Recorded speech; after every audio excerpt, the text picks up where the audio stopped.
my grandson took 2 shots. He got shot in his chest up close and personal, and he got shot in his head, executional style. Malachi Jackson, gunned down in Washington, D.C. last month, was only 15 years old. His grandmother said a suspect is in custody and a criminal investigation is ongoing. It started with two children having a fight, having some words with each other. In Washington, D.C., these kids have guns just like they have ice cream. It shouldn't be that easy for a child to get a gun. For the sake of her safety, the grandmother asked to wear a face mask on camera. Jackson is one of 500 teenagers killed this year with firearms, according to the Gun Violence Archive, which tracks gun deaths using public records. Some of these deaths are homicides, others are accidental. The teens that are 12 and up, or 10 and up, 11 and up, that can be gang activity.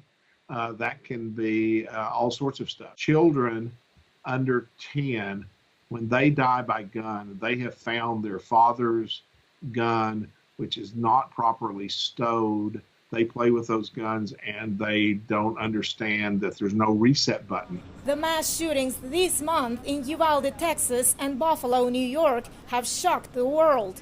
But day-to-day gun violence, one of shootings like Jackson's, is an epidemic, researchers say. Firearms deaths among young people increased nearly 30% in 2020. Gun violence kills more children per capita than car crashes, drug overdoses, and even cancer, according to researchers from the University of Michigan. Sometimes it's accessibility to firearms that are not their own. And sometimes it's bullying that occurs in school. Nearly 60% of all firearm deaths are actually suicides, and most of those happen in rural areas. With the COVID-19 pandemic still around, mood disorders like anxiety and depression on the rise, and ready access to guns in many U.S. states, experts say it's easy to see what's driving the numbers. Anxiety disorder is the most common diagnosis out there, particularly when there's substance use mixed in.